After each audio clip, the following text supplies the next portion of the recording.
Everyone, কেমন আছো সবাই? আজকের ভিডিও টপিক হচ্ছে কিভাবে একাডেমিক সিভি লিখতে হয়। আমি ভিডিওর প্রথম পার্টে বলার চেষ্টা করব একাডেমিক সিভির সাথে রেজুমের কি পার্থক্য, একটা একাডেমিক সিভিতে কি কি থাকতে হয়, আর শেষে গিয়ে আমি একাডেমিক সিভির কয়েকটা স্যাম্পল তোমাদের সাথে শেয়ার করব। আমি আমার নিজেরটা শেয়ার করছি না। যখন আমি মেমোরিয়ালে ভর্তি হয়েছি তখন আমি যেই সিভি লিখছি সেটা নিয়ে আমি খুব বেশি প্রাউড ফিল করি না। আমি তখন জানতাম না কিভাবে লিখতে হয়, কিন্তু এরপর মেমোরিয়ালে আসার পরে আমাকে হাতে কলমে শেখানো হয়েছে কিভাবে একটা ভালো সিভি লিখতে হয়, যেটা তোমাকে গ্র্যাড স্কুলে অ্যাডমিশন অথবা স্কলারশিপ পেতে হেল্প করে।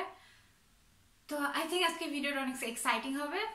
আসলে না, ভিডিওটা এক্সাইটিং হবে না, ভিডিও ইজ রিয়েলি বোরিং। আমি এই টপিক খুঁজতে গিয়ে ঘুমায় গেছি। আমি জানি না ভিডিওটা কতটা ইন্টারেস্টিং হবে, আর ভিডিও শুরু করা খুবই হার্ড। আমি this is like the 7th take I am taking. আমি খালি তোতলাইতে থাকি, আমার ভয় লাগে, নার্ভাস লাগে, অকওয়ার্ড লাগে। সো ভিডিওটা প্লিজ মনোযোগ দিয়ে দেখবা, ঘুমায় যায় না। তো প্রথমেই আমি যেটা বলবো সেটা হচ্ছে যে রেজুমে আর সিভির পার্থক্য কি। রেজুমেটা আমরা সবসময় লিখি, মোস্ট অফ দ্য কেসে আমরা লিখি হচ্ছে আমাদের চাকরি পাওয়ার জন্য। রেজুমেতে খুব ইম্পর্টেন্ট পার্ট ক্যারি করে তোমার প্রফেশনাল এক্সপিরিয়েন্স। সিভিতে তোমার প্রফেশনাল এক্সপিরিয়েন্সের থেকে তোমার একাডেমিক এক্সপিরিয়েন্সটাকে অনেক বেশি হাইলাইট করা হয়। কিন্তু তার মানে এই না যে তোমার সিভিতে তোমার সিজিপিএ লিখতে হবে। তোমার সিজিপিএ যদি তোমার যে অ্যাডমিশন কমিটি তার দেখার দরকার হয়, তোমার ট্রান্সক্রিপ্ট তো আছে, সেখান থেকে সে দেখে নিতে পারে। আমি আমার ফেসবুক গ্রুপে অনেক যারা পোস্ট দিচ্ছ তাদের আমি থ্যাঙ্কস জানাই। আমি জানতাম না যে আমি এত ভালো রেসপন্স পাবো। তো যাই হোক, সেখানে যারা তোমরা পোস্ট দিচ্ছ, তোমরা অনেকেই বলতেছো যে আমার এসএসসি জিপিএ এত ছিল, আমার এইচএসসি জিপিএ এত ছিল, আমার honours masters. Trust me, SSC HSC does not matter. আমার মনে হয় even they don't even ask for SSC HSC certificate. Or তো তুমি এসএসসি তে কি করছো, এইচএসসি তে কি করছো, ডাজ নট ম্যাটার। তুমি যদি মাস্টার্সে অ্যাপ্লাই করো তাহলে তোমার আন্ডার গ্র্যাডের সিজিপিএটা কিছুটা ম্যাটার করবে। সেটার জন্য তোমার ট্রান্সক্রিপ্ট আছে। তোমার সিভিতে তোমার সিজিপিএ লেখার আসলে কোনো দরকার নেই। তো সিজিপিএ তে আসলে কি কি পার্ট থাকে, তাহলে আমি যে এত পেঁচাল পারলাম। প্রথমেই সিজিপিএ তে পার্ট যেটা থাকবে সেটা হচ্ছে তোমার এডুকেশন। এডুকেশন বলতে এখন তুমি যে ওই ঘিওর আদর্শ সরকারি প্রাথমিক বিদ্যালয় আমি ক্লাস 1-এ পড়তাম, তারপর আমি সেখান থেকে মুকুল একাডেমি নামক একটা কিন্ডারগার্টেন স্কুলে ক্লাস 4-এ যা পড়ছি, তারপরে আমি ঢাকায় এসে রবিজুদ্দিন স্কুলে পড়ছি, তারপর আমি শহীদানগরে পড়ছি, তারপরে আমি রাজু কলেজে পড়ছি। এরকম ইতিহাস লেখার দরকার নেই। তুমি যেটা করবা সেটা হচ্ছে যে তোমার আন্ডারগ্র্যাড কোন ভার্সিটিতে ছিল, আর তুমি যদি মাস্টার্স হয়ে থাকো তাহলে সেটা কোন ভার্সিটিতে ছিল, এবং তুমি কোন সাবজেক্টে পড়ছো, কোন ইয়ারে পড়ছো। তুমি যদি চাও তাহলে তোমার সিজিপিএ অ্যাড করতে পারো if you are too proud of your CGPA. আমি আমার সিজিপিএ নিয়ে প্রাউড ছিলাম না, সো আমি এটা দেইনি। তারপরে যে পার্টটা আসে সেটা খুবই ইম্পর্টেন্ট, এবং এটা আসলে আমার মতো আমজনতা স্টুডেন্টদের জন্য না। তবে আমি জানি আমার ভিডিও যারা দেখে তারা অনেকে অনেক ভালো স্টুডেন্ট, অনেকের অনেক ধরনের অ্যাওয়ার্ড আছে। তুমি সেই অ্যাওয়ার্ডগুলো কিন্তু অ্যাড করতে পারো। সেই অ্যাওয়ার্ড হতে পারে যে তুমি অনেক সময় ইন্টারমিডিয়েটে মানুষ স্কলারশিপ পায়, সেটা ঢাকা ভার্সিটিতে আসার পরে সেই টাকাটা দেওয়া হয়, তুমি ওই জিনিসটা অ্যাড করতে পারো।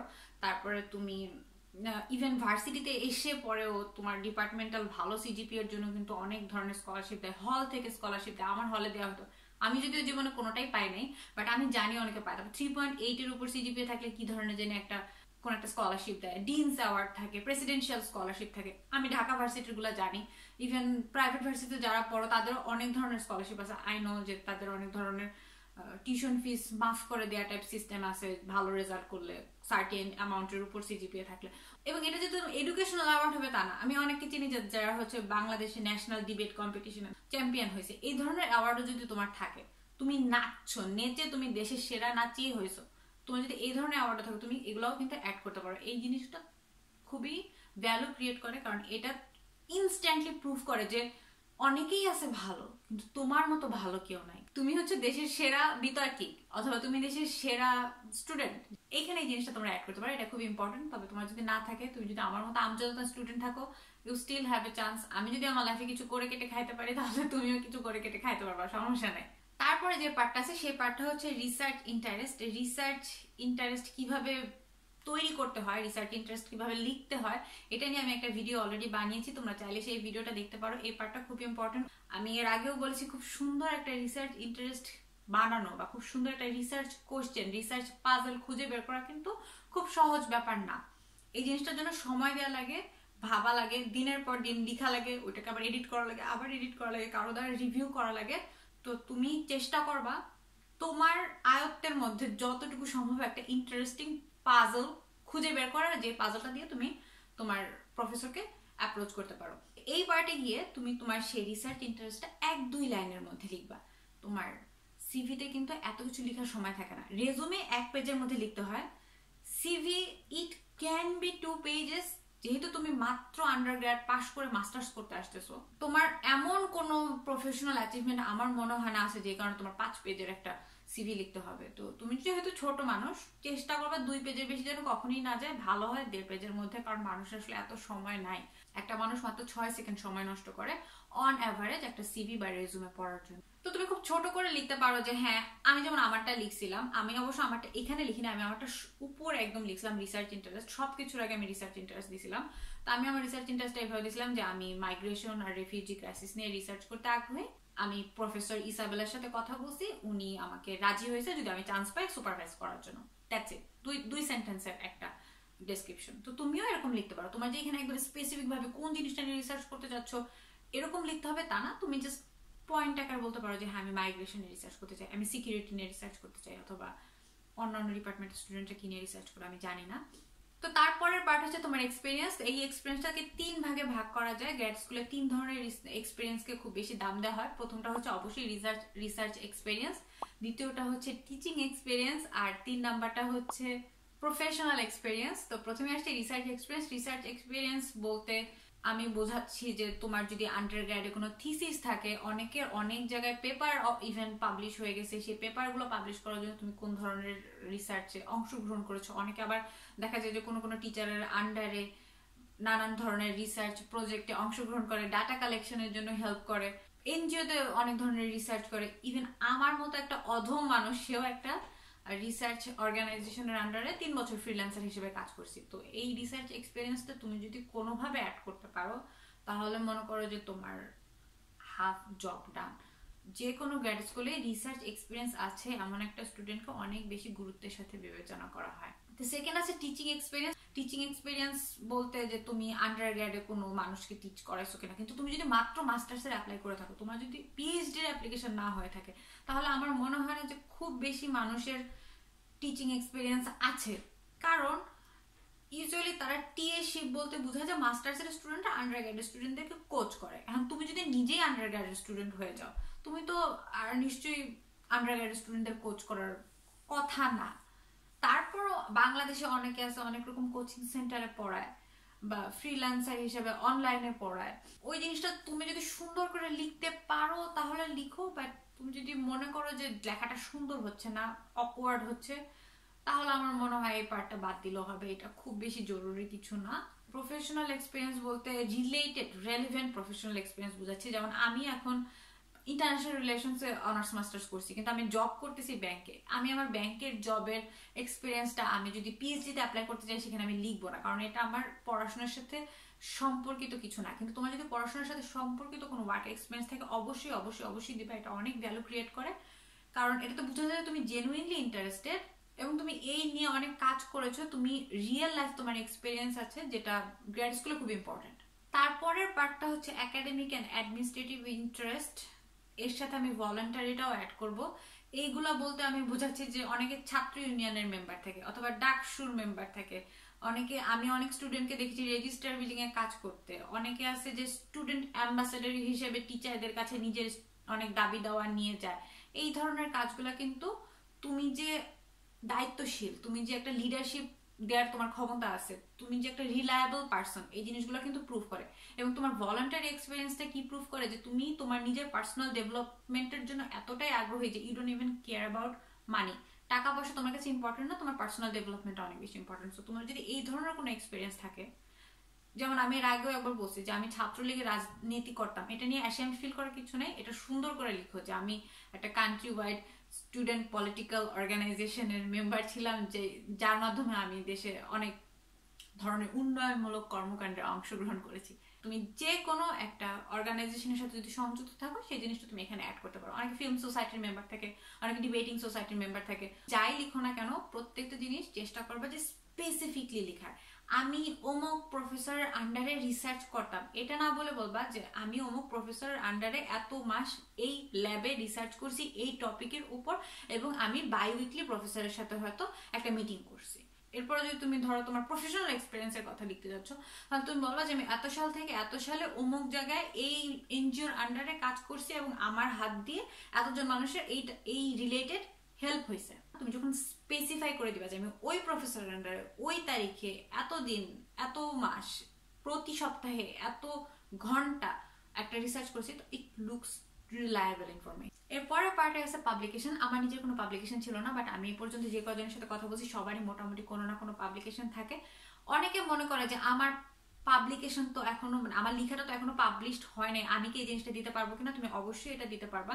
প্রথমেই আসবে তোমার যে কয়টা জিনিস পাবলিশড হয়েছে সেগুলোর লিস্ট। এগুলো অবশ্যই হাইপার লিঙ্ক দিয়ে দিবা। মাইক্রোসফট ওয়ার্ডে গিয়ে লিঙ্ক দিয়ে দেওয়া যায় না, যে তুমি ধরো রোহিঙ্গা নিয়ে একটা পেপার লিখছো, সেই পেপারটার সাথে কিন্তু তুমি লিঙ্ক অ্যাড করে দিতে পারবা। তাতে তোমার প্রফেসর যখন তোমার সিভিটা দেখবে তখন উনি ইচ্ছা করলে যদি পড়তে চায় তাহলে ওইখানে ক্লিক করে তোমার ওই ডিরেক্টলি ওয়েবসাইট বা যেখানে তুমি জিনিসটা আপলোড করছো পাবলিশ করছো সেখানে গিয়ে সেই জিনিসটা ডিরেক্টলি উনি পড়তে পারবে। তাতে তোমার খুঁজে খুঁজে প্রফেসরে গিয়ে গুগল স্কলার গিয়ে তোমাকে খুঁজে বের করে জিনিসটা পড়া লাগবে না। এটা প্রফেসরের জন্য সহজ হয়, প্লাস খুবই সহজে তুমি তোমার নিজের রাইটিং স্যাম্পল, তুমি তোমার এক্সপার্টিস প্রফেসরকে শো অফ করতে পারো। প্রথমে আসবে তোমার পাবলিশড ওয়ার্ক, তারপরে আসবে যে তোমার পাবলিশড ওয়ার্কের মধ্যে তো দুই ধরনের ক্যাটাগরি আছে, একটা পিয়ার রিভিউ, একটা নন পিয়ার রিভিউ। তো ওইটাকে তুমি আলাদা করে সাব ক্যাটাগরি করতে পারো। আর ধরো যে তোমার কোনো কিছু এখনো পাবলিশড হয় নাই, আন্ডার রিভিউতে আছে অথবা সাবমিটেড হয়েছে মাত্র, তুমি ওই পেপারগুলো নাম লিখে তুমি হয়তো একটা সাব ক্যাটাগরিতে দিয়ে দেবা যে আন্ডার রিভিউ বা নট পাবলিশড। ইভেন তুমি যদি ভালো কোনো থিসিস লেখো সেটাও কিন্তু তুমি এই জায়গায় অ্যাড করতে পারো। তারপর থেকে কনফারেন্স আর পেপার। অনেকে জগা খিচুড়ি বানায় ফেলে, পেপার আর কনফারেন্স আলাদা করে রাখবা। আমি অনেককে দেখছি যে অনেক ধরনের কনফারেন্স অ্যাটেন্ড করে, সেখানে ট্রেনিং হয়, বিভিন্ন সেমিনার হয়, সেখানে তারা পেপার প্রেজেন্ট করে অথবা পোস্টার প্রেজেন্টেশন করে।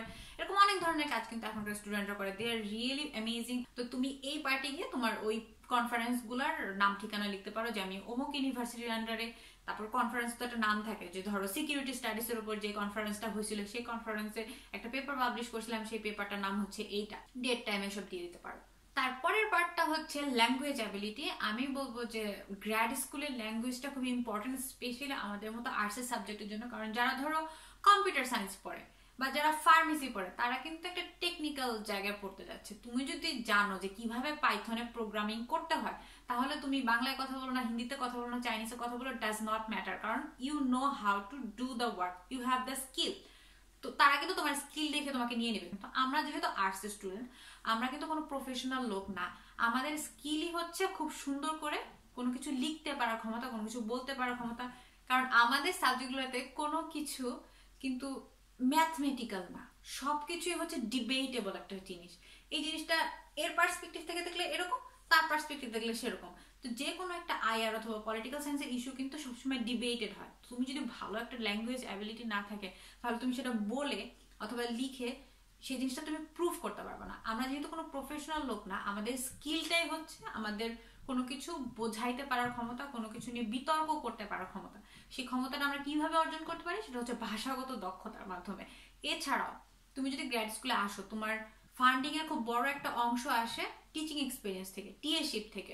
তোমার যদি ভালো কথা বলার অ্যাবিলিটি না থাকে, তুমি কিন্তু টিএশিপ পাবাও না। এবং এমন যদি হয় যে তোমার ল্যাঙ্গুয়েজ স্কিল খারাপ দেখে তারা তোমাকে টিএশিপ দিতে পারবে না, তো অনেক সময় দেখা যায় তোমার প্রোফাইল অনেক ভালো হলেও তোমাকে স্কলারশিপ তারা দিচ্ছে না। তো এই জন্য বলবো যে এই পার্টে তোমরা অনেক বেশি ইম্পর্টেন্স দিবা। যারা স্পেশালি কানাডায় আসতেছো, আমেরিকায় যারা যায় তারা জিআরই দেয় এবং তারা আইএলটিএস অথবা টোয়েফল দেয়। তো তাদের জন্য যদি আইএলটিএস এর মার্কস একটু কম থাকে, তারপরে জিআরই দেখে প্রফেসর শিওর হতে পারে যে না, স্টুডেন্টের ল্যাঙ্গুয়েজ অ্যাবিলিটি আছে। বাট আমাদের যেহেতু দেখানোর মতো তেমন কিছুই নেই, আমাদের দেখার মতো একটাই জিনিস, সেটা হচ্ছে আমাদের আইএলটিএস। তো যতটুকু ভালো করা সম্ভব আইএলটিএস এ এটা করার চেষ্টা করো। জিনিসটাকে এইভাবে চিন্তা করো যে তুমি যদি, কেউ যদি এসে তোমাকে বলে যে এই কাজটা তুমি 3 মাস ধরে করবা, তার বিনিময়ে তোমাকে আমি 10 লক্ষ টাকা দিব, তাহলে সেই কাজটা তুমি কতটুকু ইম্পর্টেন্স দিয়ে করতা? আমার তো মনে হয় জীবন জান প্রাণ দিয়ে মানুষ এই জিনিসটা করার চেষ্টা করতো, যে একটা বিজনেস করবো, $0 ইনভেস্টমেন্ট, আমি 3 মাস কাজ করার পর 10 লক্ষ টাকা ওইখান থেকে আর্ন করবো। তাহলে এই তোমার আইএলটিএস দেওয়াটা অথবা তোমার ভার্সিটিতে অ্যাপ্লাই করার জিনিসটাকে তুমি কেন ওইভাবে ট্রিট করতেছো না? তুমি মাত্র 3-4 মাস আইএলটিএস এর জন্য পড়বা, 3-4 মাস টিচারের পিছনে লেটার অফ রিকমেন্ডেশনের জন্য ঘুরবা, একটা স্টেটমেন্ট অফ পারপাস লিখবা, যা যা করা লাগে অ্যাডমিশনের জন্য, এবং তার বিনিময়ে তোমাকে 10 থেকে 12 লক্ষ টাকা স্কলারশিপ তারা দিয়ে দিচ্ছে ফ্রিতে। তাহলে এই জিনিসটাকে নিয়ে আমাদের আলসেমি করার মনে হয় না কোনো দরকার আছে। এটা ইনভেস্টমেন্ট হিসেবে দেখো, ওইখানে 10-12 লক্ষ টাকা শুধু ম্যাটার না। তুমি যদি একটা স্কলারশিপ পাও, তুমি যদি একটা দেশের বাইরে পড়তে আসো, তোমার সারা জীবনটা কিন্তু চেঞ্জ হয়ে যায়। You will never be the same person again. অথবা তোমার যে ধরনের মানসিক দক্ষতা ক্রিয়েট হবে, এটা তুমি যদি নিজে এক্সপিরিয়েন্স না করো, আমি আসলে বলে বুঝাতে পারবো না। আমি মনে করি যে আমার দেশের বাইরে পড়তে আসে এটা আমার জন্য লাইফ চেঞ্জিং এক্সপিরিয়েন্স ছিল। আমি বাংলাদেশে যেই তমা রহমান ছিলাম, আমি 2 বছর পরে মাস্টার্স শেষ করে আমি মনে করি যে এর থেকে আমি অনেক বেটার হিউম্যান বিইং হিসেবে ক্রিয়েট হয়েছি, জাস্ট বিকজ আমি আমার নিজের কমফোর্ট জোনের বাইরে আসছি, আমি অনেক ডাইভার্স একটা সিচুয়েশন আসছি, আমি অনেক দেশের মানুষের সাথে পরিচয় হয়েছে। এতে করে আমার ক্রিটিক্যাল থিঙ্কিং অ্যাবিলিটি যেমন ডেভেলপ করছে, আমার মানুষকে বোঝার ক্ষমতা, নিজেকে চেনার ক্ষমতা আমার মনে হয় অনেক বেশি বিল্ড আপ হয়েছে, যেটা আমি এই দেশে থাকি অথবা বাংলাদেশে চলে যাই, আমি বিজনেস করি বা চাকরি করি, সব জায়গায় কাজে লাগবে। তো আমি বলবো যে হ্যাঁ, আমি বলবো না জিনিসটা সহজ। এই যে আমি এত কিছু বলতেছি, এসওপি লিখতে হবে, স্টেটমেন্ট অফ রিসার্চ ইন্টারেস্ট লিখতে হবে, আজকে রেজুমে লিখতে হবে, তারপর আইএলটিএস দিতে হবে, none of this are easy. কিন্তু ইজি না দেখে তোমাকে 10 লক্ষ টাকা দিবে, ফাও ফাও তো দিবে না, তাই না? দুনিয়াতে তো কোনো কিছুই ফাও না, একটু কষ্ট করো। Thank you. আমার মনে হয় সবাইকে বকাবকি করে ফেলছি, আই এম সরি। আসলে আমি বকাবকি করতে চাই নাই। ভালো থাকবা সবাই, আমার জন্য দোয়া করবা।